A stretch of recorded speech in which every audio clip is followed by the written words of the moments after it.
Bom dia, professora. Dando sequência aqui nos vídeos referentes aos problemas do módulo 8, os últimos problemas. Então, o problema 7, né, era referente a plantões noturnos, né? Então, basicamente falando sobre a questão do sono, né, da vigília e a privação do mesmo, né, a privação do sono.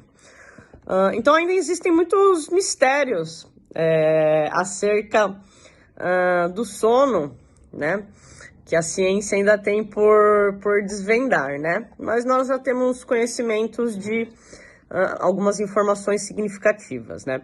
Então, comumente, o sistema nervoso ele apresenta sinais de fadiga logo antes de cair no sono, né. Então, tem uma diminuição ali da nossa atividade neuronal propriamente dita, né? Então, dessa maneira, né, essa fadiga neuronal, ela desempenha um papel importante na indução, né, na causação do sono. E esse sono, por sua vez, ele tende a aliviar a fadiga, né? Existem estudos fisiológicos, né, sobre o cérebro, e eles têm mostrado que durante a maior parte das fases do sono, um número consideravelmente menor de impulsos, né, são registrados. E dessa forma, né, o estado também de vigília, em contrapartida, parece ser causado por um grau mais elevado de atividade cerebral, né? Enquanto no sono, justamente, é causado por um grau diminuído. Existe um sistema, né, que é o sistema reticular ativador, e ele é dividido em dois componentes. Um componente que é mesencefálico e um componente talâmico. E o componente mesencefálico desse sistema reticular ativador, ele é formado principalmente pelas substâncias... Perdão, engasguei aqui. Pela substância reticular do mesencéfalo e também pela protuberância superior reticular. E aparentemente a estimulação dessa região, ela produz um fluxo muito difuso de impulsos, né? Impulsos ascendentes e através de muitas áreas talâmicas, né? Até áreas dispersas do córtex. E o resultado né, desse sistema, né? Desse influxo, é um aumento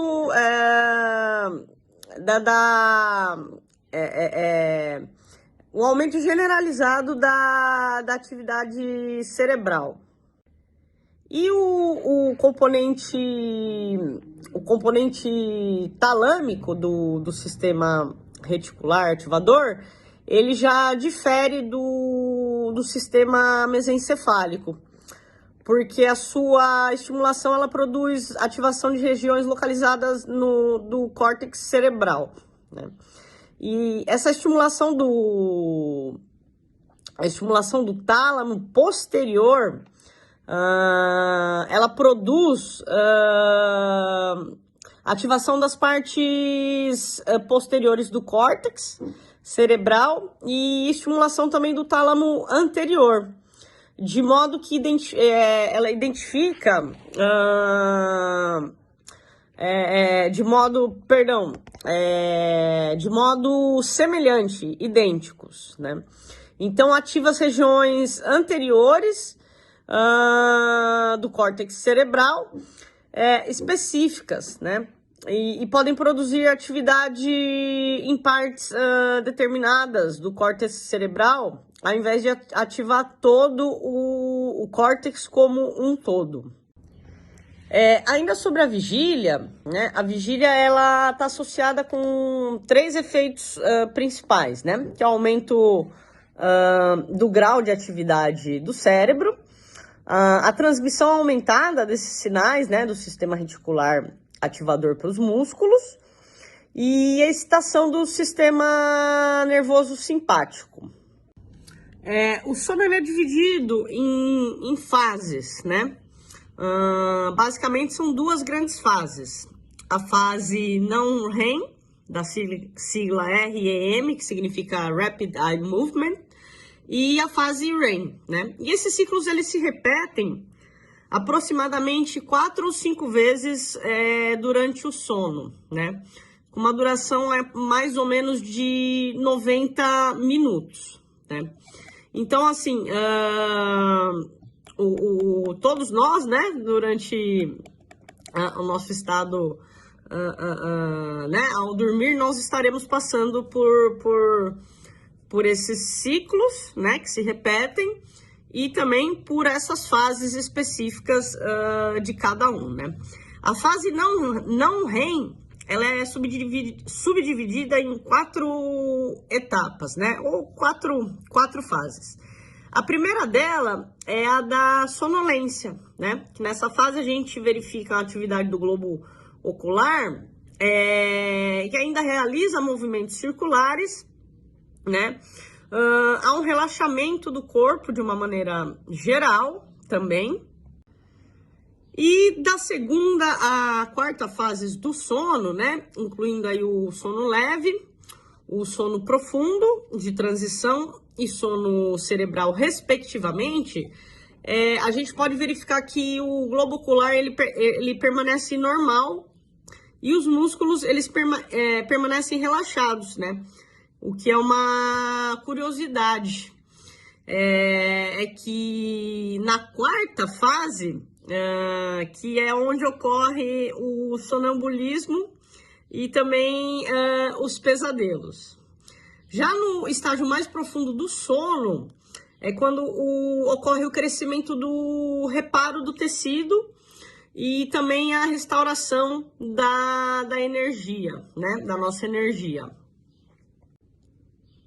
E é também, né, justamente nesse estágio mais profundo, que são liberados vários hormônios que controlam funções variáveis relacionadas, por exemplo, ao crescimento, ao desenvolvimento e também ao apetite, né?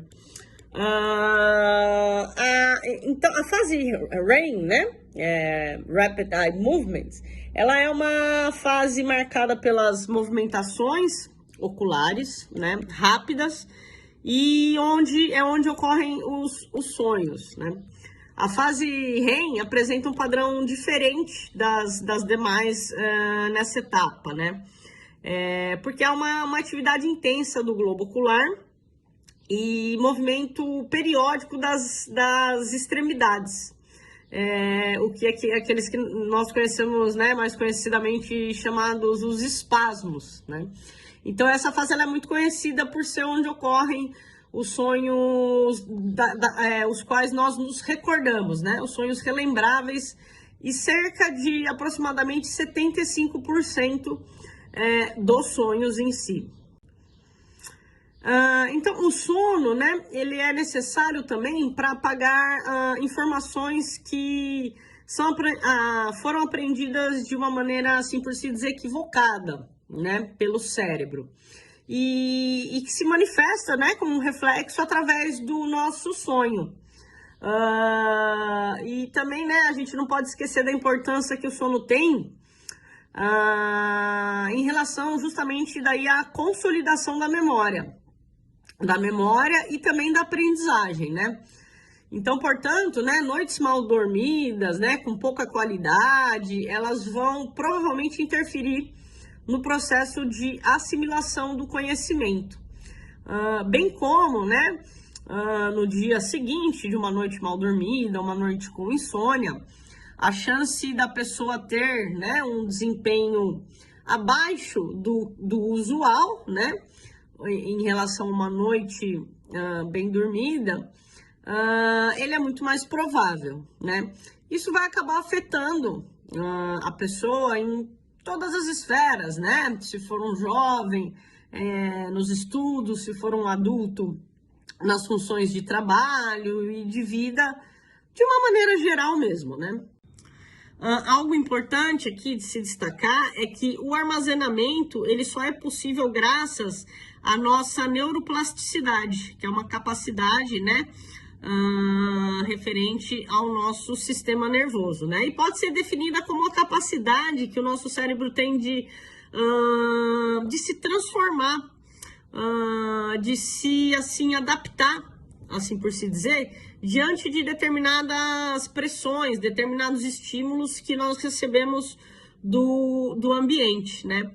E essa etapa, né, do armazenamento, ela está relacionada ao nosso hipocampo. Existem alguns estudos de imagem cerebral, né, também, tem outros que fazem a aferição das ondas cerebrais, e esses estudos de imagem cerebral, eles demonstram padrões diferentes na anatomia funcional, né? E está justamente associada com o sono não REM e com o sono REM, né? E durante o sono não REM, as regiões do tronco cerebral rostral, os núcleos do tálamo, os gânglios basais, o hipotálamo, o córtex pré-frontal e regiões do lobo temporal medial, elas apresentam, né, parecem sofrer uma redução da sua atividade. Entretanto, durante o sono REM, existe já uma elevação nas atividades, né, das regiões onde nós encontramos o tegmento pontino, núcleos talâmicos, o córtex occipital, córtex pré-frontais mediobasais e grupos límbicos associados, incluindo aí, nós podemos citar a amígdala, no hipocampo e o córtex singular anterior. Mas percebe-se que o córtex pré-frontal dorsolateral do cíngulo e córtex parietal algumas evidências progressas, elas demonstram que durante o estado de vigília, os níveis cerebrais de acetilcolina, norepinefrina, serotonina, dopamina, histamina e glutamato, eles estão em níveis mais elevados. E durante o sono de ondas lentas, né, da sigla SWS, Slow Wave Sleep, os níveis de glutamato e acetilcolina, eles apresentam uma queda e permanecem em um nível assim, no seu nível mais baixo até o final do SWS, né? Durante o sono REM, a acetilcolina chega a cerca de 65% dos seus níveis mais altos de vigília. E o glutamato corresponde ao seu nível mais alto durante a vigília. Durante o período da vigília, né, os níveis de GABA, eles estão em seus menores níveis. Já em contrapartida, os níveis de GABA em estruturas subcorticais e áreas corticais do prosencéfalo aumentam lentamente durante o SWS. E em seguida, eles atingem o seu mais alto nível no decorrer do Slow Wave Sleep, né? Durante o sono REM, o nível do GABA em quase todas as partes do cérebro, com exceção de algumas áreas específicas do tronco cerebral, ele quase cai para o seu nível mais baixo. Bom, vamos falar um pouquinho agora sobre o ciclo circadiano, né?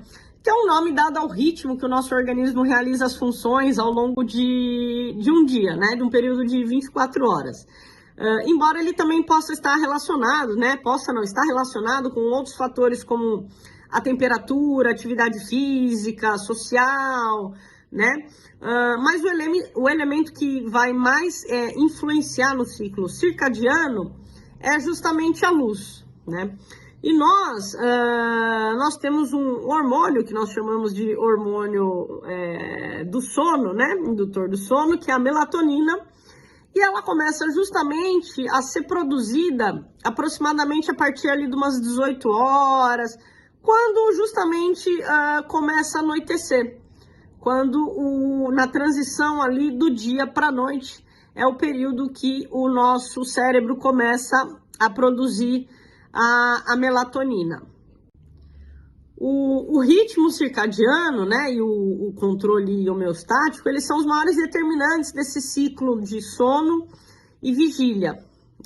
O processo circadiano, ele envolve uma espécie de relógio biológico interno, representado por um grupo distinto de neurônios, né, que estão localizados no núcleo supraquiasmático do hipotálamo. E ele tem como função sincronizar o sono com o período luminoso e consolidar também o ciclo do sono e da vigília, né? Já o processo homeostático, ele depende da duração da vigília prévia e da qualidade da duração dos episódios de sono. De acordo com a nossa professora Laura, ela diz que nós, né, humanos e adultos, se nós tivermos 6 horas de um sono de boa qualidade, passando por todas, pelas fases e ciclos, né, mencionados anteriormente, eles seriam suficientes para que a gente desperte na manhã seguinte, nos sentindo mais dispostos, revigorados, né, e assim podendo justamente exercer as tarefas e as nossas incumbências do dia a dia. Portanto, o sono, ele é realmente fundamental, né, para a manutenção do nosso bem-estar, para a manutenção da nossa saúde de uma maneira geral, para evitar também o acometimento por determinadas doenças que podem estar relacionadas com a privação do sono, né, além da insônia propriamente dita, e justamente com a nossa qualidade de vida de uma maneira geral. Portanto, né, todos aqueles que conseguem ter uma noite bem dormida, com certeza terão uma vida mais plena, né, com muito mais qualidade, né? Vão poder exercer os seus afazeres, sejam eles profissionais, sociais, esportivos, com muito mais qualidade, né? Eu acredito que qualquer pessoa, todo mundo já teve, né, pelo menos um episódio de insônia na vida, e a gente sente justamente, né, num dia seguinte, né, que você tem uma insônia, como isso nos afeta, né? Afeta nosso desempenho, afeta justamente também o nosso funcionamento, né? Do nosso sistema nervoso.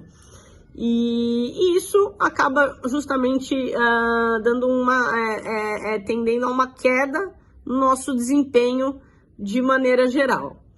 Bom, então é isso, né? Um pouquinho aí discorrendo sobre o sono e a sua importância. Portanto, durmam bem, bons sonhos!